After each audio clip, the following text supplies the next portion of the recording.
సంవత్సరం న్యాయ పోరాట సంవత్సరంగా పాటించాలని ఎస్సీ ఎస్టీ బాధితులకు దళిత నేత న్యాయనాయంగా విజ్ఞప్తి చేశారు. స్థానిక దళిత హక్కుల పరిరక్షణ సమితి కార్యాలయంలో మీడియా సంస్థలో పాల్గొని మాట్లాడారు. కార్యక్రమంలో దారా అంజయ్య, కాకుమను రవి, దారా కోటేశ్వరరావు తదితరులు బాగున్నారు.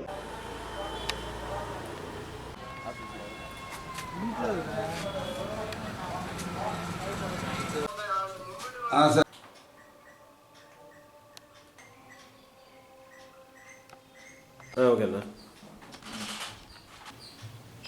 2024 సంవత్సరాన్ని న్యాయ పోరాట సంవత్సరంగా ప్రకటిస్తున్నాం. ఎందుకంటే రాజ్యాంగం అంబేద్కర్ ద్వారా అనేక హక్కులు సాధించుకున్న మన దేశంలో,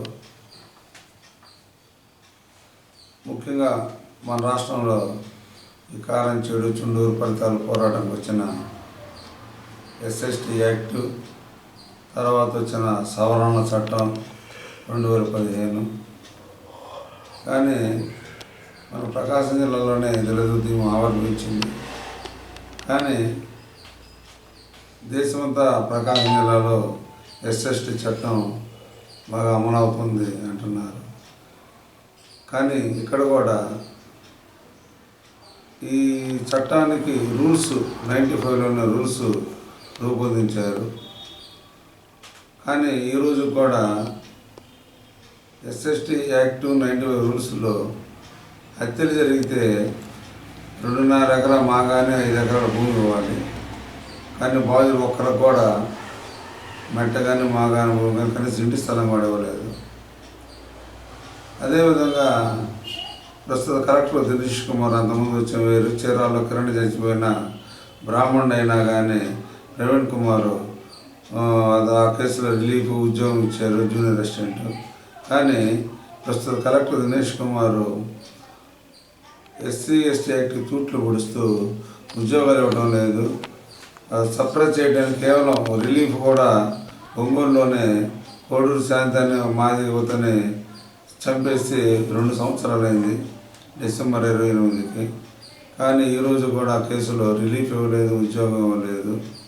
అదేవిధంగా దేవరకొండ రత్తమ్మని చేంగుర్తిలో ఒక ఎస్టీ ఆమెను చంపితే జస్ట్ రిలీఫ్ ఇచ్చారే కానీ ఇంతమటికి ఉద్యోగం లేదు, రిలీఫ్ ఇవ్వలేదు.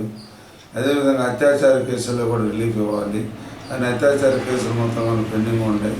సీఎం జగన్మోహన్ రెడ్డి 25/8/2021 సంవత్సరంలో ఎస్ఎస్టీ విజిలెన్స్ మానిటరింగ్ కమిటీ స్టేట్గా జరిపి ఈ కేసులు ఉద్యోగాలు ఇవ్వాలని కూడా ఇమీడియట్గా అని చెప్పాడు, కానీ ఇవ్వలేదు. అదేవిధంగా ఎర్రగొండపాలెం పోలీస్ స్టేషన్లో నాగబోగు అని అతను పోలీసులు వేదంతో పెట్రోల్ పోసుకుని ఆత్మహత్య ప్రయత్నం చేశాడు. కానీ ఆ ఘటన మీద ఈరోజు కూడా కనీసం పోలీసులు ఎటు తిరిగి వాళ్ళు తప్పు చేశారు కాబట్టి, దళితులకు హింసించారు కాబట్టి వాళ్ళకి ఆత్మహత్య కింద కేసు నమోదు చేశారు. నా యువకుడు ఎందుకు ఆత్మహత్య చేసుకున్నాడు పోలీస్ స్టేషన్లో వాళ్ళ స్టేట్మెంట్స్ అన్ని వీడియోలు ఉన్నాయి, మీడియా పత్రికలు రాసినాయి. కానీ జిల్లా కలెక్టర్ చలనం లేకుండా కనీసం దాని మీద ఎంక్వైరీ చేయలేదు. మేము రిప్రజెంటేషన్ ఇచ్చాము.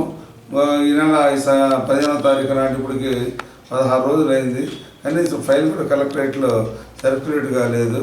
ఆ విధంగా అదే విధంగా తర్వాత ఎస్ఎస్టీ యాక్ట్లో ఈ ప్రభుత్వ అధికారులు ఎస్ఎస్టీల మీద వేధించిన, బాధించిన వాళ్ళ సకాలంలో చట్ట ప్రకారం పనిచేయకపోయిన victimisation at the hands of a public servant అనే ఎస్ఎస్టీ యాక్ట్ సెక్షన్ 327 ప్రకారం నేను గతంలో ఎస్సీ కార్పొరేషన్ మీద కేసు పెట్టడం 174/2021లో కేసు నమోదు చేసి ఛార్జ్షీట్ కూడా చేయడం జరిగింది. కాబట్టి అదేవిధంగా ఆంధ్రప్రదేశ్లో ఆనేష్ కుమార్ వర్సెస్ బీహార్ 2013లో కుటుంబ కలహాల విషయంలో అందరిని అరెస్ట్ చేయొద్దు, అవసరమైన అరెస్ట్ చేయమని ఎవరినైనా ముద్దాయిని ఇచ్చిన తీర్పుని వీళ్ళు దాన్ని ఎస్ఎస్టీ యాక్ట్ వర్తింపజేస్తా ఎస్ఎస్టీ యాక్టు సిఆర్పిసి 438 ప్రకారం స్టేషన్ యాంటిసిపేటరీ బెయిల్ కూడా ఇవ్వకూడదు. కానీ వీళ్ళు స్టేషన్ బెయిల్ ఇచ్చి ముద్దాయికి 7 సంవత్సరాల లోపల శిక్ష కూడా అవకాశం ఉన్న కేసుల్లో స్టేషన్ బెయిల్ ఇచ్చి పంపిస్తున్నారు. కానీ వాళ్ళ వైసీపీ పార్టీ వాళ్ళు అయితే ఒంగోలు మేయర్ గంగాడు సత్యనారాయణ దూషించాడని సుబ్బారావు గుప్తా లాంటి వాళ్ళనేమో అరెస్ట్ చేసి జైలుకి పంపిస్తున్నారు. అంటే ఎస్ఎస్టీ యాక్ట్ వాళ్ళకి అనుకూలంగా వైసీపీ గవర్నమెంట్ వాళ్ళేమో వాళ్ళ వైసీపీ ఎస్ఎస్టీ యాక్ట్ పెట్టి జైలుకి పంపిస్తున్నారు. మిగతా కేసులు నోటిఫికేషన్ బెయిల్ ఇచ్చి వీళ్ళు అరెస్ట్ చేయకుండా పంపిస్తున్నారు. కాబట్టి ఎస్ఎస్టీ కేసుల్లో వీళ్ళు మెడికల్ పోస్ట్ మార్టం రిపోర్ట్ తయారు, ఛార్జ్ షీట్ వేయరు. తర్వాత జీవనహత్య జరిగి 2 సంవత్సరాలు దాటినది మనకి అంటే ముద్దాయిని పట్టుకోరు. ఏంటంటే రెడ్డి కులస్తారు కాబట్టి అరెస్ట్ చేయరు. కేసుని అండర్టేక్ చేసిన కోర్టులో కేసు అన్నాడు. కాబట్టి మేము అంబేద్కర్ రాజ్యాంగం ద్వారా కల్పించిన హక్కుని చట్టాన్ని అదేవిధంగా ఎస్ఎస్టీ యాక్ట్లో ఈ 41 CRPCని రద్దు చేయాలి. ఏ డీజీపీ కానీ రాష్ట్ర ప్రభుత్వం కానీ సర్క్యులర్ ఏమి ఇవ్వలేదు పోలీసులకి. కానీ వీళ్ళు యథేచ్ఛగా 41 CRPC ఇచ్చి పంపిస్తున్నారు. దీని మీద మేము సుప్రీంకోర్టులో నిన్న లాయర్లు కూడా హైకోర్టులో విజయవాడ హైకోర్టులో కూడా మాట్లాడాము. సుప్రీంకోర్టులో ఢిల్లీ వెళ్ళి ఈ కేసులో ఎస్ఎస్టీ యాక్టులు బెయిల్ ఇవ్వకూడదని, ఆ ప్రతి కేసులో అరెస్ట్ చేయాలని, ఉన్న చట్టాన్ని ఇంప్లిమెంట్ చేయాలని 41 CRPC ఇచ్చి పోలీస్ అధికారులపై సెక్షన్ 4 నెగ్లెక్ట్ ఆఫ్ డ్యూటీస్ మరియు section 317 victimisation at the hands of public servant కింద కేసులు నమోదు చేస్తామని, న్యాయ పోరాటం చేస్తామని, అదేవిధంగా హత్య కేసుల్లో అత్యాచార కేసుల్లో ఉద్యోగాలు భూములు ఇవన్నీ అధికారుల మీద ఎవరైనా సరే వాళ్ళ మీద కూడా న్యాయ పోరాటం కోర్టుల ద్వారా. ఎందుకంటే ఈ పాత పద్ధతుల్లో ధర్నాలు చేయటం కానీ లేకపోతే మనం రిప్రజెంటేషన్లు ఇచ్చినా కానీ వెంటనే 4 రోజులు ఉద్యోగాలు ఇవ్వాల్సి ఉంటే వీళ్ళు పోస్ట్ మార్టం రిపోర్ట్ వచ్చి 2 సంవత్సరాలు దాటినా కానీ ఉద్యోగాలు ఇవ్వటం లేదు. ఖాళీగా పనిచేసి రిలీఫ్ ఇచ్చి దాన్ని సరిపుస్తున్నారు. కాబట్టి హత్యలు అత్యాచార కేసులో కూడా ఉద్యోగులు చట్టం ఉండే ప్రయోజనం ఏంటి? ఇది ఎస్ఎస్టీ యాక్ట్ పట్ల జిల్లా కలెక్టర్ యొక్క అలసత్వానికి, అంటరానితనానికి, ఆర్ఎస్ఎస్ విధానానికి నిదర్శనం. కాబట్టి ఎవరైనా సరే కలెక్టర్ అయినా ఎవరైనా పోలీస్ అధికారులు డిఎస్పీలైనా ఈ ఎస్ఎస్టీ యాక్ట్లో తూట్లు పడుతున్నారు. కాబట్టి ఎస్ఎస్టీ న్యాయం ఆలస్యం చేయటం కూడా అన్యాయం చేయటం అవుతుంది. కాబట్టి ఎస్ఎస్టీ బాధితులకి అదేవిధంగా స్టేట్ బడ్జెట్ కూడా ఇప్పుడు ఎస్ఎస్టీ కేసులు దాదాపు జిల్లాకు 5 కోట్లు రావాల్సి ఉంది. ఈ ఎస్ఎస్టీ కేసులు రిలీఫ్లు లేవు.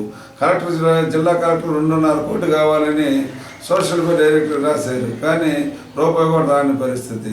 కాబట్టి రిలీఫ్లు లేవు, వచ్చినా ఎవరు ఉద్యోగాలు ఎవరు, ఏళ్ళ తరబడి కోర్టులు మన కలెక్టరేట్ చుట్టూ ఎంఆర్ ఆఫీసుల చుట్టూ తిరుగుతూనే ఉన్నారు. కాబట్టి బాధితులు ఈ కేసుల్లో వీళ్ళ కోర్టుల ద్వారా మన త్వరలో కూడా ఒక ఆర్థిక సహాయ నిధి కూడా దాతల నుంచి ఎస్ఎస్టీ యాక్ట్ బాధితులకు న్యాయం జరగడానికి ఒక సహాయ నిధిని కూడా మనం విరాళ రూపంలో సేకరించి సహాయ నిధులను ఏర్పాటు చేసి సుప్రీంకోర్టులో 41 CRPCని రద్దు చేయాలని, ఎస్ఎస్టీ యాక్ట్ కేసులో మొత్తాన్ని అరెస్ట్ చేయాలని మేము డిమాండ్ చేస్తూ ఈ 2024 సంవత్సరాన్ని న్యాయ పోరాట సంవత్సరంగా ప్రకటిస్తున్నాం. భవిష్యత్తులో కేసులు కోర్టుల ద్వారానే జిల్లా ఎస్ఎస్టీ యాక్ట్లో అలసత్వం ఇచ్చి ఆలస్యంగా ఇచ్చే ముఖ్యమంత్రి జగన్ మీద కూడా ఎస్ఎస్టీ యాక్ట్ ప్రకారం కేసు నమోదు చేయబోతా ఉన్నామని తెలియజేస్తున్నాం. ఆంధ్రప్రదేశ్ ఒడియారాజుల ఆవిర్భావ దినోత్సవం సందర్భంగా స్థానిక విశ్వశాఖ వృద్ధాశ్రమంలో సేవా కార్యక్రమం నిర్వహించారు. ఈ కార్యక్రమంలో రాష్ట్ర అధ్యక్షులు తన్నీరు ఆంజనేయులు, మహిళా అధ్యక్షురాలు చల్లా నాగేశమ్మ, గజేంద్ర, వీరసాయి తదితరులు బాగున్నారు.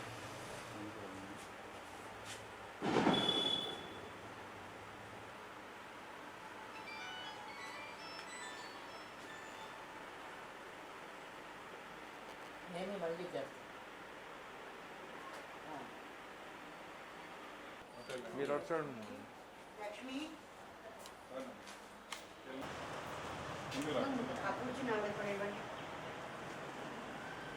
ఓకే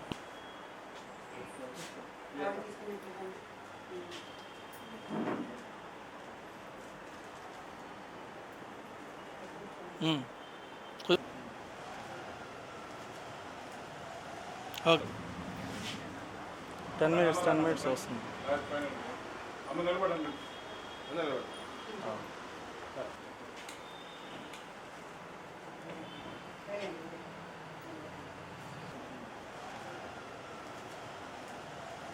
ఓకే 10 minutes వస్తుంది.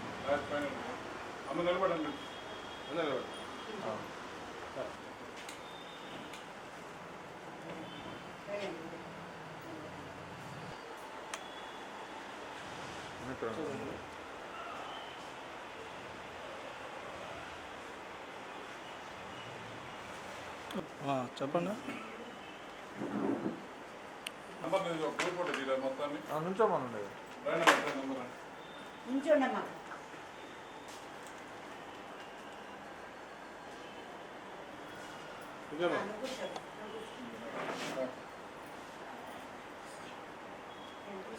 అందరికీ నమస్కారం. ఈరోజు మా ఆంధ్రప్రదేశ్ వడిరాజుల సేవా సంఘం ఆవిర్భావ దినోత్సవం, అదేవిధంగా మహానుభావుడు రమణ మహర్షి గారి యొక్క జన్మదినోత్సవం కూడా ఇవాళ. దీన్ని పురస్కరించుకొని, మా ఆవిర్భావ దినోత్సవాన్ని పురస్కరించుకొని ఈ రోజున విశ్వసేవిక వృద్ధాశ్రమంలో మేము మా సంఘం తరపున వితరణ కార్యక్రమం, ఈ నిత్యావసర వస్తువులు, బ్రెడ్లు, ఇలాంటివన్నీ మా యొక్క వృద్ధ మహిళలకి ఇవ్వటం జరిగింది. ఈ యొక్క అవకాశాన్ని కల్పించిన మా మేడం గారికి కూడా ధన్యవాదాలు తెలియజేస్తున్నాం. అయితే మా సేవా సంఘం ఏర్పడిన తర్వాత ఎన్నో కార్యక్రమాలు, ఎంతోమందికి ఆత్మధైర్యాన్ని కల్పించాం, ఎన్నో కార్యక్రమాలు చేపట్టాం. దానివల్ల ఎంతోమందికి ఎన్నో కుటుంబాలు కూడా మేము ఆదర్శంగా నిలబడ్డాం, అండగా నిలబడ్డాం. వాళ్ళకి ఆత్మ బంధువులాగా నిలబడి మా సేవా సంఘాన్ని ముందుకు నడిపిస్తున్నాం. దానికి సహకరిస్తున్నటువంటి మా పెద్దలందరికీ కూడా మేము శిరస్సు వంచి అందరికి కూడా నమస్కారం చేసుకుంటున్నాం. రాబోయే కాలంలో కూడా మా సేవా సంఘం తరపున ఎవరికి ఎలాంటి ఇబ్బందులు ఉన్నా, ఎలాంటి కావాలన్నా కానీ మేము ముందుండి నడిపిస్తాం. ఇదే విధంగా ఈ సంఘం ఇంకా ముందుకు పోయి ఎంతోమందికి సేవ చేసే భాగ్యం కల్పించాలని చెప్పి కోరుకుంటూ సెలవు తీసుకుంటాం. అందరికీ నమస్కారం. ఇక్కడ విశ్వసేవిక వృద్ధాశ్రమానికి ప్రతి సంవత్సరం వస్తున్నాము. వారికి ఏం కావాలో అడిగి తీసుకురావడం, అలాగే ఒక సంవత్సరం చీరలు పెట్టడం వాళ్ళకి, ఒక సంవత్సరం పళ్ళు, బ్రెడ్ ఇవన్నీ ఇవ్వడము. ఇలా ప్రతి సంవత్సరం కూడా 15 సంవత్సరాల నుండి మేము ఈ కార్యక్రమాలు చేస్తున్నాము. వడిరాజుల సంఘం వారి ద్వారా అందరం కలిసి ఇలాంటి సేవా కార్యక్రమాలు ఎన్నో చేస్తున్నాము. కానీ ఎంత చేసినా కూడా ఇంకా కొరవలు ఉంటూనే ఉంటాయి. ప్రతి ఒక్కరు కూడా మీకు ఏదైనా అత్యవసరంగా కావాలనుకుంటే వడిరాజుల సంఘం వారిని సంప్రదించండి. ఖచ్చితంగా మీకు న్యాయం జరుగుతుంది అనే ఒక నమ్మకం ఉంది మాకు. కాబట్టి అందరూ కూడా మరి విశ్వసేవిక ట్రస్ట్లో వృద్ధాశ్రమంలో కూడా వాళ్ళకి నచ్చిని, వాళ్ళు అడిగిని, పెద్దవాళ్ళు ఏమడుగుతున్నారో అవి తీసుకొచ్చి ఇవ్వడం జరుగుతుంది. అందుకని ఇలాగా ఇంకా సేవా కార్యక్రమాలు ఎన్నో చేయాలని మాకు ఆశయాలు ఉన్నాయి. కాబట్టి ఎవరైనా మీకు చాలా ఇబ్బందులుగా ఉన్నా వచ్చి ఈ సంఘం తరఫున మీరు అడిగితే తప్పకుండా అన్నీ నెరవేరుస్తారని మనవి చేస్తూ మీ అందరికి దగ్గర, రాష్ట్రంలో వైఎస్ఆర్ ప్రభుత్వం అధికారంలోకి వచ్చిన వెంటనే యువతకు 2.30 లక్షల ఉద్యోగాలు ఇస్తారని చెప్పి నమ్మించి మోసం చేసిందని భారతీయ జనతా యువమోర్చా జిల్లా అధ్యక్షులు పువ్వాడ దామోదర్ అన్నారు. స్థానిక బీజేపీ పార్టీ కార్యాలయంలో మీడియా సమావేశంలో పాల్గొని మాట్లాడారు. ఈ కార్యక్రమంలో బుద్ధుడు రాజనీయులు, నాయక్, శివాజీ తదితరులు పాల్గొన్నారు.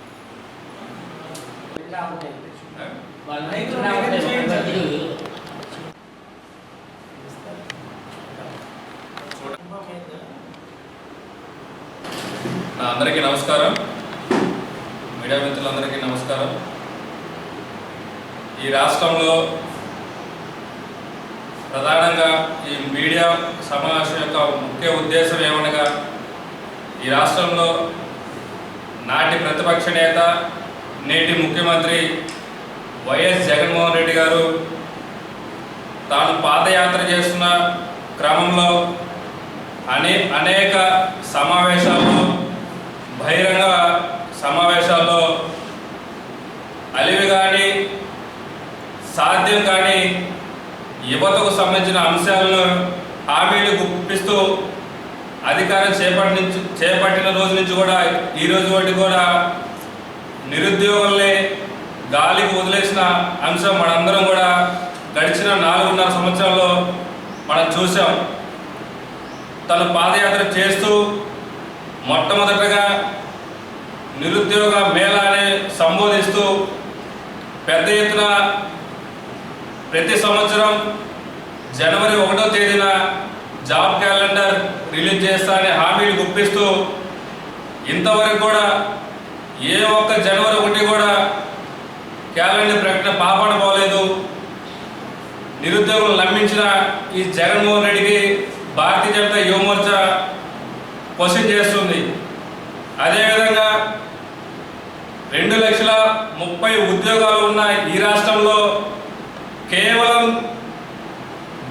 2021 సంవత్సరంలో నామమాత్రంగా క్యాలెండర్ రిలీజ్ చేసి 10,000 ఉద్యోగాలు మాత్రమే చేపట్టడం జరిగింది. వయోభారంతో, ఆర్థిక భారంతో అనేక విద్యార్థులు కోచింగ్ సెంటర్లో తన సమయాన్ని, డబ్బును ఖర్చు చేసి వయసు పైబడుతున్నప్పటికీ ఈయనిచ్చిన హామీలను నమ్మి నిరుద్యోగులు అందరూ మోసపోవడానికి కారణం ఈ యొక్క రాష్ట్ర ప్రభుత్వం, ఈ యొక్క ముఖ్యమంత్రి కాదా అని మేము తెలియజేస్తున్నాం.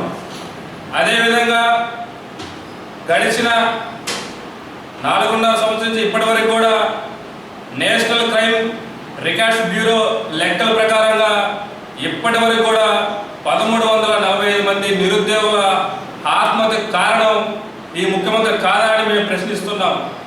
అదేవిధంగా మెగా డిఎస్సీ అని ప్రకటనలు చేసినప్పటికీ ఇంతవరకు కూడా ఏ ఒక్క డిఎస్సీని ప్రకటించే పాపాన పోలేదు. ఈ రాష్ట్రంలో వేల మంది నిరుద్యోగులు రాష్ట్రం నుంచి మరొక రాష్ట్రానికి వలసపోతున్న తరుణంలో ఎందుకు నిరుద్యోగులు ఇలా గాలికి వదిలేశాడని చెప్పి జగన్మోహన్ రెడ్డి మేము ప్రశ్నిస్తున్నాం.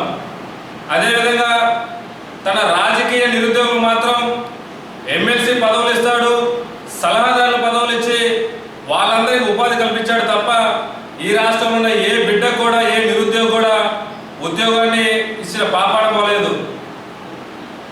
మరొక విధంగా చూసుకున్నట్లయితే సలహాదారులకి వేల రూపాయలు జీతాలు ప్రకటించి తన అందరినీ కూడా రాజకీయ నిరుద్యోగుల్ని ఉపాధి కల్పించాడు తప్ప మరొక అంశం లేదు. అదేవిధంగా నిరుద్యోగులందరికీ కూడా 4.5 సంవత్సరాలు గుర్తుకు రానప్పటికీ కొత్తగా ఒక నాటకానికి తెరలేపాడు.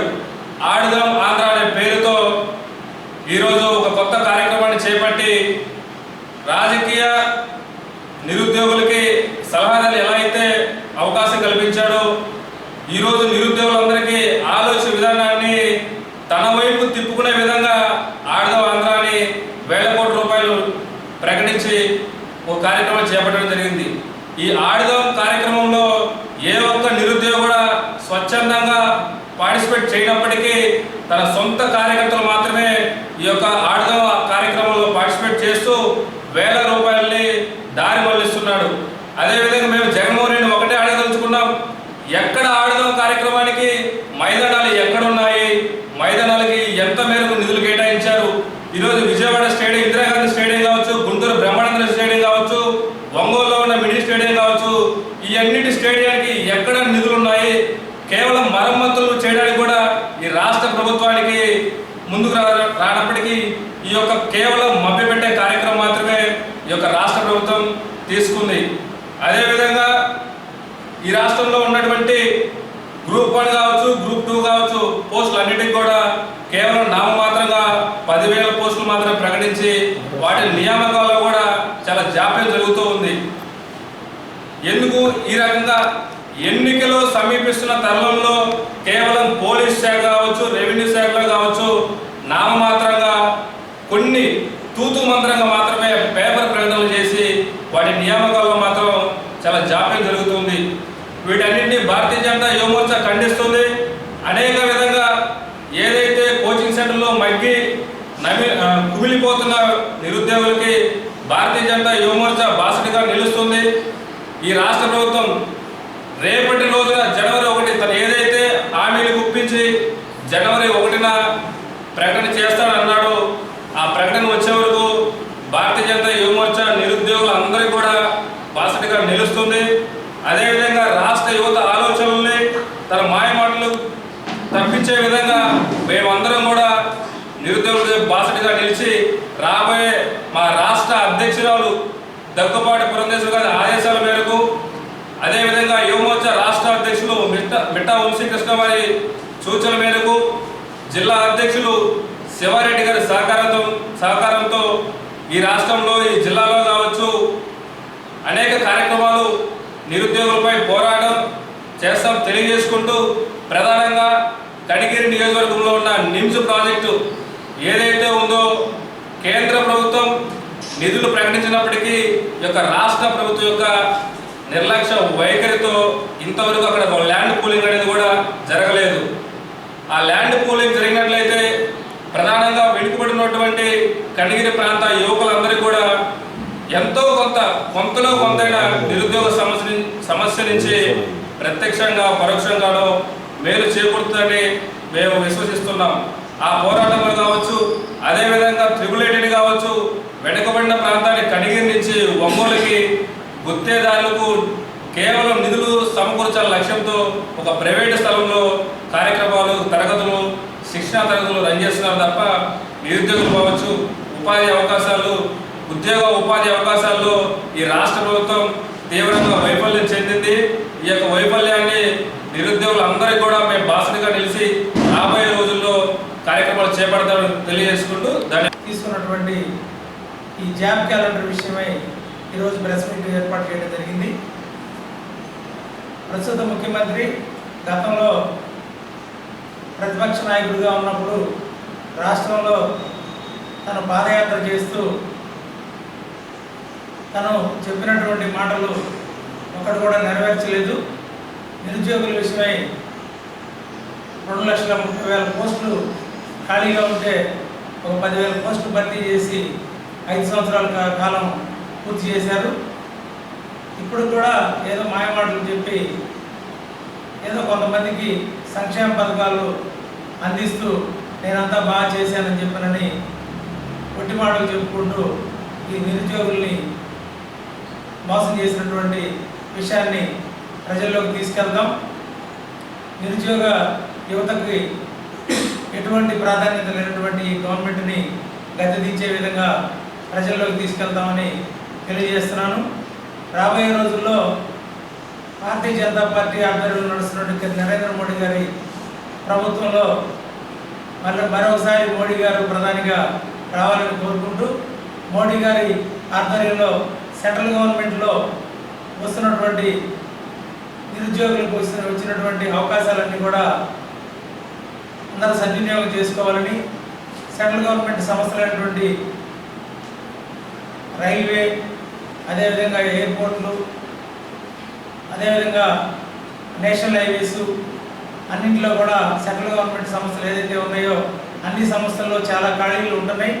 ఈ ఖాళీలన్నింటినీ కూడా ఈ నిరుద్యోగులందరికీ కూడా తెలియజేసి మేము కార్యక్రమం తీసుకొని సెంట్రల్ గవర్నమెంట్ ద్వారా ఉన్నటువంటి ఖాళీలన్నీ భర్తీ చేయడానికి ఈ నిరుద్యోగులందరూ కూడా ఉపయోగపడే విధంగా మా భారతీయ జనతా యువమోర్చా పనిచేస్తుందని మీ అందరికీ మీడియా ముఖంగా తెలియజేస్తూ ఈ అవకాశం ఇచ్చినటువంటి మీ అందరికీ కూడా ధన్యవాదాలు తెలియజేస్తూ, దళిత గిరిజన క్రైస్తవ సంఘాలతో కాంగ్రెస్ పార్టీ సమాలోచన కార్యక్రమం ఒంగోలు అంబేద్కర్ భవన్లో ఈ నెల 2వ తేదీ జరుగుతుందని జిల్లా అధ్యక్షుడు ఏదా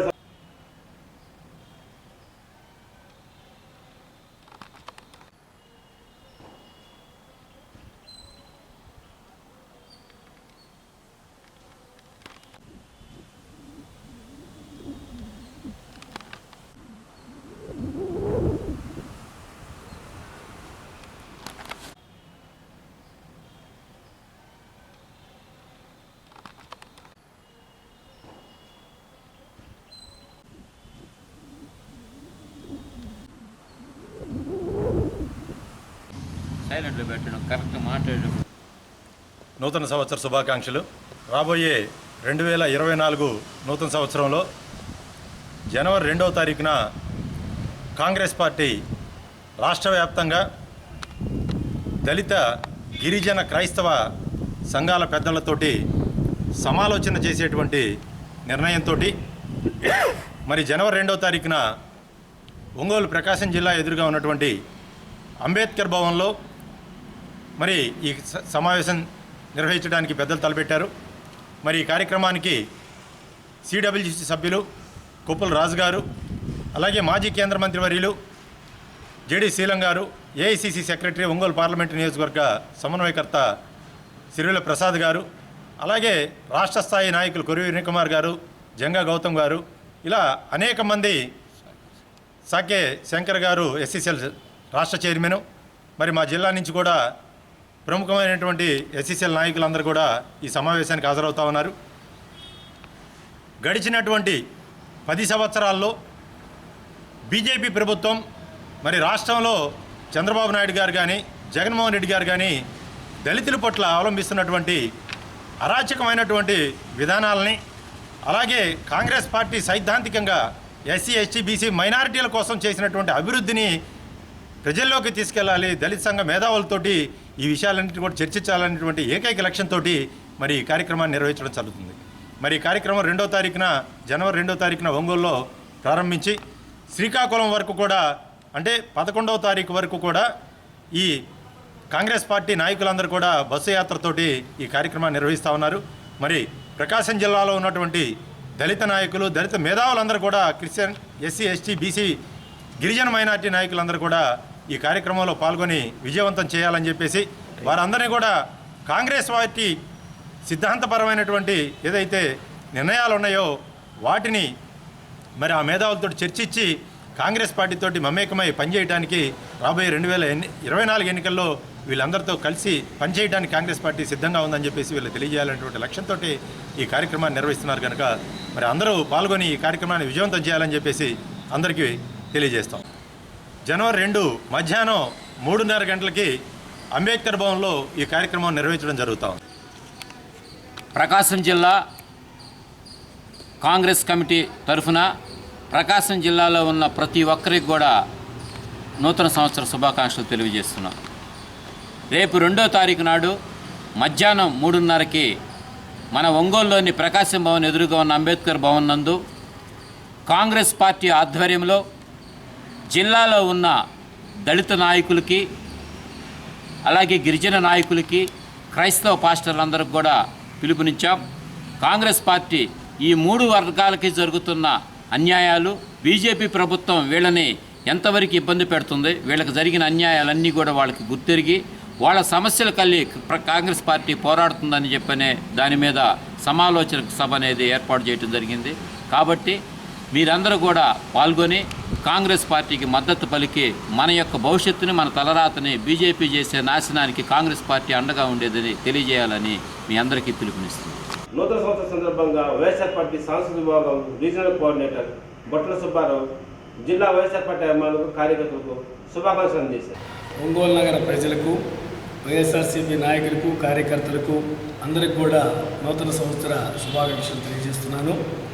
ముఖ్యంగా రేపు రాబోయే ఎన్నికల్లో మన వాసన్న గారిని ఈ నియోజకవర్గంలో అత్యధిక మెజార్టీతో గెలిపించుకోవడానికి మన నాయకులు, కార్యకర్తలు, డివిజన్ అధ్యక్షులు, అలాగే గ్రామ నాయకులు, అలాగే ఒంగోలు నగర కార్పొరేటర్లు అందరూ కూడా సంసిద్ధులై పనిచేసి అన్నని 30,000 పైచీలకు మెజార్టీతో గెలిపించుకోవాల్సిన ఆవశ్యకత ఉంది కనుక అందరం కూడా సంసిద్ధులపై పోరాడాల్సిన సమయం ఆసన్నమైంది. అలాగే ఈ నగరం, ఒంగోలు నగరంలో అందరికీ పెన్షన్లు ఇవ్వటమే కాక అర్హులయ్యి రాని వాళ్ళకి సుమారు 600 మంది పెన్షన్లకి అన్న సొంత డబ్బులతో ఇవ్వడం జరుగుతుంది. అలాగే ఎన్నో సంక్షేమ పథకాలకి ఏర్పాటు చేయటం, ఒంగోలు నగరంలో 5 అర్బన్ హెల్త్ క్లినిక్లు కానీ, అలాగే electrical cable, under ground cable work కానీ ఎన్నో అభివృద్ధి కార్యక్రమాలు వరుసగా చేసుకుంటా టిడ్కో ఇళ్లకి సుమారు 14,000 మందికి వాళ్ళు కట్టిస్తే 4,000 మంది ఎలిజిబిలిటీ అయితే 10,000 మందికి వాళ్ళకి డబ్బులు ఇప్పించడం కానీ ఎన్నో పనులు చేస్తూ, అలాగే రాబోయే రోజుల్లో దగ్గరలోనే 25,000 ఇళ్ల పట్టాలు ఇవ్వడానికి కూడా టిడ్కో ఇళ్లలో ఇల్లు రాని వాళ్ళందరికీ కూడా పట్టాలు ఇవ్వడానికి ఏర్పాట్లు జరుగుతూ ఉంటాయి. రాబోయే ఎన్నికల్లో మనందరం కూడా సమిష్టిగా కృషి చేసి అన్నని ఈ నియోజకవర్గంలో 30,000 ఓట్ల మెజార్టీతో గెలిపించుకొని జగనన్నని ముఖ్యమంత్రిగా చేసుకొని అన్నకి మళ్ళీ మంత్రి పదవి రావాలని కోరుకుంటూ సెలవు తీసుకుంటాం. నమస్కారం.